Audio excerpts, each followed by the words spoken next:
Sir ఇప్పుడు ధనుర్రాశి వారికి ఈ ఉగాది నుంచి ఈ సంవత్సరం అంతా ఎలా ఉండబోతుంది వాళ్ళ గ్రహస్థితి? ధనురాశి వాళ్ళకి చతుర్థ భావంలో వీళ్ళకి షడ్గ్రహ కూటమి ఏర్పడుతుంది. ఈ షడ్గ్రహ కూటమితో పాటు వీళ్ళకి గురుగ్రహము వాళ్ళకి పండగ రోజు ఉమ్, వృషభ రాశిలో ఉంటాడు. Okay sir. మిథున రాశిలో వాళ్ళకి కుజుడు, ఉమ్, సింహరాశిలో వాళ్ళకి కేతువు ఉంటాడు. కేతు. సో వీళ్ళకి మెయిన్ ఈ షడ్గ్రహ కూటమి యొక్క ప్రభావాన్ని మనం విశ్లేషించే ముందు అసలు వీళ్ళకి ఈ మే మాసం అంటే మే 18వ తారీఖు నుంచి 22వ తారీఖు లోపల ఉమ్, గురుగ్రహము వీళ్ళకి వీళ్ళ రాశి నుంచి అంటే ధనుర్రాశి నుంచి సప్తమ భావానికి ఓకే. మారుతాడు. ఓకే. రాహుగ్రహము మీనరాశి అంటే చతుర్థ భావంలో ఉన్నటువంటి రాహుగ్రహం వీళ్ళకి కుంభరాశి తృతీయంలోకి వస్తాడు. ఉమ్, అదే కేతు గ్రహం వీళ్ళకి ఇప్పుడు ప్రస్తుతం అయితే దశమ భావంలో ఉన్నాడు, భాగ్యంలోకి వస్తాడు అంటే 9ంటికి వస్తాడు. ఓకే. ఇది వీళ్ళకి గ్రహస్థితిలో మే మాసం నుంచి ప్రధానంగా వచ్చేటువంటి గ్రహస్థితుల మార్పు. ఓకే. ధనుర్రాశి వాళ్ళకి ఓకే సార్. అత్యంత స్వేచ్ఛ కోరుకున్నటువంటి రాశుల్లో ద్వితీయ రాశి ఇది. ఉమ్, ప్రథమ రాశి ఎవరు? మిథునం.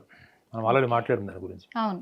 ఈ మిథున రాశి వీళ్ళు దైవాంశ సంభూతులు లాంటి జీవితాన్ని గడపడానికి ఇష్టపడతారు. ఉమ్, అంటే they always wanted to be garlanded by the society people for their knowledge. అంటే వాళ్ళు ఎటు పడితే అటు గౌరవం ఇష్టం ఉండదు మేడం వాళ్ళకి.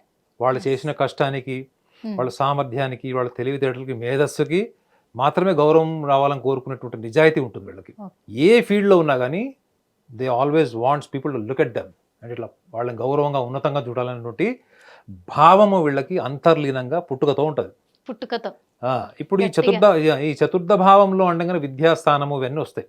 విద్య, ఈవెన్ మాతృస్థానము, రియల్ ఎస్టేట్ వ్యాపారాలకు సంబంధించిన ఇన్వెస్ట్మెంట్స్, ల్యాండ్, గోల్డ్ ఇవన్నీ కూడా ఈ చిరస్థిరాస్తులకు సంబంధించినటువంటి ఇన్వెస్ట్మెంట్స్ అన్ని కూడా ఈ చతుర్థ భావంలో వస్తాయి, కనపడతారు. కానీ ఆచరణకు వచ్చేటప్పటికి మనకి షాక్ అయిపోతారు. ఏంటి నేను ఏదో ఊహించుకున్నా, ఇదేంటి ఇంత మరీ చిన్నపిల్లలు కూడా ఇంత చిన్నగా ఆలోచించారు అనేటువంటి ఆలోచన కూడా ఉంటుంది. సో వీళ్ళు అనుభవం నుంచి జీవితాన్ని గుణపాఠాలు నేర్చుకోవడం వల్ల అందులో వాళ్ళ తప్పుని వాళ్ళు స్వీకరించారు మేడం. మిథున రాశి తర్వాత ఒక డినయల్ మెకానిజం ఒకవేళ మీకు కనపడుతుందంటే ధనురాశి వాళ్ళకి కనిపిస్తుంది. దేనైనా తిరస్కరిస్తారు, దానికి కారణాలు పక్కన వాళ్ళ మీద చేసేస్తారు. సో ఈ డినయల్ మెకానిజం వల్ల వీళ్ళు ఆల్టర్నేటివ్ స్ట్రెంగ్త్ వీళ్ళు ఏం క్రియేట్ చేసుకుంటారంటే ఒక ఫిలాసఫికల్ టెండెన్సీ వీళ్ళు డెవలప్ చేసుకుంటారు.